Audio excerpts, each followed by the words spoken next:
Hi there, and welcome to Beyond the Shuffle, a podcast where we explore this wild ride of the human experience through the lens of tarot.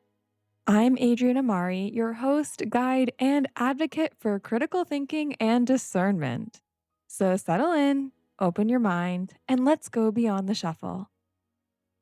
On today's episode of Beyond the Shuffle, I want to talk about a topic that I think is really important in the spiritual world and honestly, just in society as a whole. And that topic is discernment. We live in a world where it is so easy to share opinions and ideas and information, and that can be a wonderful thing. But it also means that we have to be careful about what information we're absorbing and what beliefs we are agreeing with or buying into. And I think that discernment can honestly be the ultimate energetic filter if we allow it to be. So, really, what is discernment? I see discernment as something a little bit different from just having good judgment. Discernment is the ability to look at a situation or a tarot card or maybe listening to a tarot reader and separate what is actually true and honest for you. There is definitely a lot of noise going on out there and sometimes in our own minds as well. So, discernment really allows you to tell the difference between what is a genuine, intuitive gut feeling, what's honest for you, and your ego or your anxiety getting a hold. It helps you look at a situation, look at a reading, for example, and separate what you desperately hope will happen, like the wishful thinking that we all fall into from time to time, from what's actually happening right here, right now, in front of you. And I do feel like discernment often goes hand in hand with critical thinking, with trusting your intuition, with asking more questions and being curious. I think we have to remember that we all view the world through our own lenses, our own biases, our own perspectives, our own upbringing and culture and religion and beliefs. And as such, no two people are going to view the world in the exact same way, which is really cool and really exciting.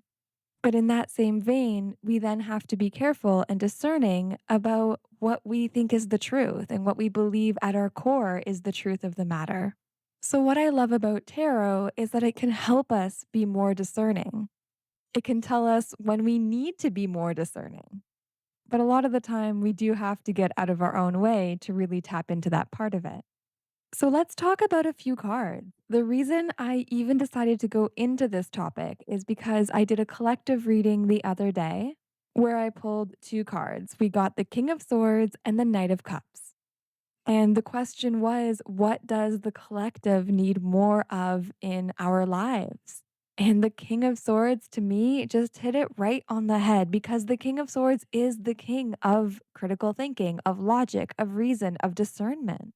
And I would say both the King and Queen of Swords are prime examples of this. They are both logical and reasonable. They can cut through the noise to find the clarity, and they don't have time for that BS. They have boundaries and morals, and they know what they believe. Now, the King of Swords to me is a natural leader, so he is the one who will be discerning in front of a crowd. He will ask the difficult questions, whether it's to himself or of others. He will speak clearly and bluntly and honestly. And most importantly, he will advocate when he sees fit. He will speak up. The Queen of Swords is the same. She doesn't have time for the drama. I don't want to say she doesn't care if she hurts somebody's feelings, but she is not so persuaded by the feelings of others that she is going to just accept what they're saying or what they're doing without doing the internal work of thinking through it. So when the King or Queen of Swords shows up in a reading, that's your reminder to be discerning about the situation, to be realistic about it as well. Then, of course, we have justice and judgment, that unfiltered reality where the universe doesn't really care about how you feel about it. Because justice is about not making excuses, it's about taking accountability. It doesn't matter what we wish were true. What really matters is the honesty, the integrity, and the objective weighing of the facts. Now, judgment is interesting because it does bring in a little bit more of that spiritual side. It's more about that reflection and about discerning what past versions of ourselves we need to let go of what lessons we're repeating, what patterns that need breaking. So it's much less about the discernment out when you're interacting with other people in the real world and more about that inner discernment. Where is our ego getting in the way? Because when judgment comes up, there is a higher calling, a higher purpose, a higher version of ourselves to step into. And how can we ever see that if we're not willing to be discerning about who we are, where we are, and how we got here? Another one I really like that I don't know if people would often put into this category would be the lovers. Because the lovers really asks us, what is our personal integrity? What choices are we making and how do they align with that? How do we discern what is actually right for us? And it's not based on what society dictates or what our family dictates. It's what we know in our bones. It's not an easy lesson, is it? But it's important. We have the Eight of Swords, which tells us that we need the discernment to get out of the trap that we found ourselves in. And it doesn't matter if we put ourselves there or if other people have helped. The way out is to see the story for what it is. And we have the Seven of Swords as well. The swords are very filled with discernment because I think it makes sense for what they are. But the Seven of Swords is that sneaky sneak card.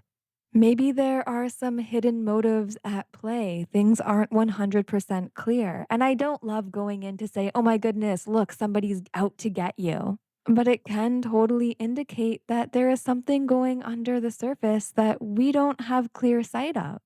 So the Seven of Swords is a little bit like an alarm bell. It's your energetic radar snapping awake when maybe a situation, a person, even a tarot reader feels out of alignment or not totally honest. And I don't think people always do this with malice.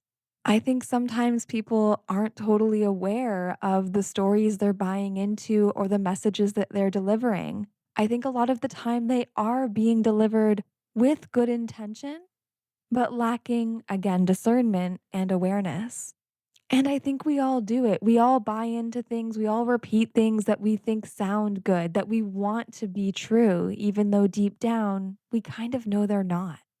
And that's where the hermit and the high priestess come in so beautifully because our intuition is a tool of discernment. The hard thing with the intuition is that it's not always logical, reasonable, or easy to understand. So it's easy to disregard and push to the side. It's easy to think our way out of the way we're feeling. And the hard part with that intuitive discernment is that it doesn't scream at you. Not most of the time, at least, until you ignore it for a long time. But especially in the beginning, it whispers. The high priestess is the reminder that we might not always have all the answers. There is mystery in the world around us. So we have to navigate with our intuition, with our discernment in a way that still feels right. And fortunately or unfortunately, that comes with paying attention to the world around you and with that self trust. With the hermit, they know that they have to close off the outside world to let the light of truth reveal itself. And sometimes, to be discerning, that's exactly what we have to do. We have to stop listening to the noise around us and go within. I think the moon and also the Seven of Cups are good lessons in this as well, because both of them talk of illusions and fantasy versus the reality of a situation. With the Seven of Cups, we feel so overwhelmed by choices that it's hard to know what the best path forward is. And we have to figure out what's sustainable versus what is just a fleeting fantasy. And with the moon, it's our perspective playing tricks on our mind. Shadows dance and jump in the moonlight that in the daytime don't seem so scary. And how do we guide ourselves with discernment through that? Well, in the moon, we have to trust our intuition. We have to slow down. We have to pay attention. And we have to be okay going through the fog. I think being discerning can be really hard when you don't fully know yourself or when you don't fully trust yourself. And that's not a criticism. I just think it's the nature of the beast. And part of learning discernment is learning exactly who we are. And of course, that is always going to shift and change as we grow, like it should. But I think that filter of discernment is something that we definitely continuously need. So, how do we use discernment in our tarot readings? And this could be if you're sitting down for a reading with somebody else or if you're pulling cards for yourself. The golden rule is basically a tarot reading should empower you. It shouldn't terrify or disempower you. If a reader tells you something that feels completely wrong or manipulative or disempowering, use your discernment to figure out what that is and don't be afraid to reject it. You are always in the driver's seat of your own life. Maybe you can't control the situations happening around you, but you do get to control the choices you make and the ways that you react.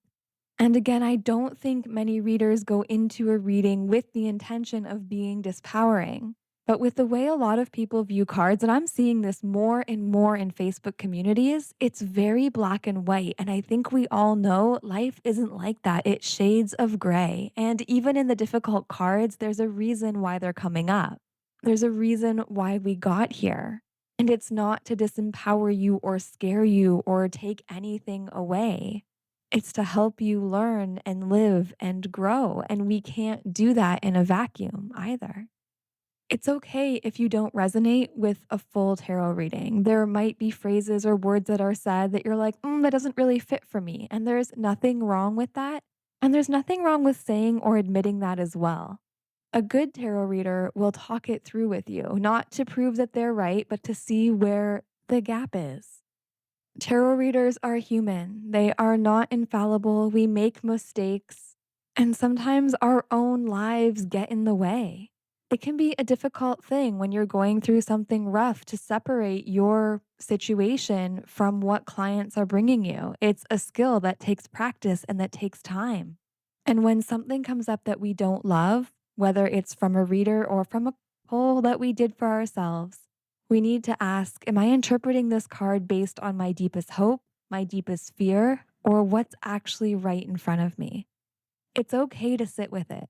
It's okay to not know how you feel about a reading or a card pulled right away. There's nothing wrong with that. And that's where discernment kicks in. It's giving yourself the time to think it through, to mull it over, and to see where you stand. And the $1,000,000 question becomes, how do I know if I'm being discerning? So, here are a few things to keep in mind. First and foremost, discernment means the energy is emotionally neutral. It's objective. It's just like looking at data or a scale. If it's anxiety or fear ridden, it feels frantic, heavy, racing, and maybe panic inducing.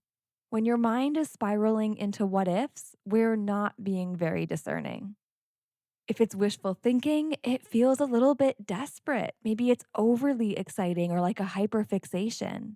You're clinging to a specific outcome, which again, we don't know where things will always lead. So, discernment means we're not clinging to that outcome either.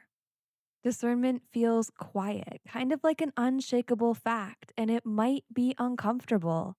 But a lot of the time, your internal response is calm, even if you don't love it. Another thing to remember is that discernment looks at the here and the now. It's not worried about the outcomes or obsessing over fantasy scenarios. It's the present moment. It requires humility. If you're not opening to gathering new information and testing different theories, then you're probably not being very discerning about the situation. And I mean that nicely. Because if you're reacting with defensiveness, anger, or a desperate need to be right, that's ego. And like I said before, there needs to be a willingness or an okayness, I guess, with taking a step back and thinking to yourself, okay, I'm going to sit with this. And I think my favorite part is that discernment empowers you, it doesn't paralyze you. It allows you or helps you to see things clearly so that you can navigate in the best way possible. And I think it's important to realize that discernment isn't about being cynical or closed off. It's really about being grounded. It's a little bit of a shield that keeps your spiritual practices safe, healthy, and helpful. There is a lot of noise out there, and there are a lot of stories and great information. and misinformation. So navigate accordingly. If getting out of your head and giving yourself more discerning, empowering readings is something that is on your 2026 to do list, make sure you check out my free workshop, Reading Tarot for Yourself, available at thetarotlab.com. And if it's some grounded, practical, empowering advice from the cards that you're looking for, you can book with me at adrianamari.com. But as you move forward throughout the week, I'd like you to think about which side of discernment do you need to tap into this week? Do we need the logical, rational side, the side that asks questions and is curious, or the one that's more gentle and intuitive? No matter which way you go, remember that you don't have to take or accept everything that is given to you. Feel free to come share your thoughts at Instagram.com/Beyond the Shuffle podcast. And I'll see you next week right here on Beyond the Shuffle.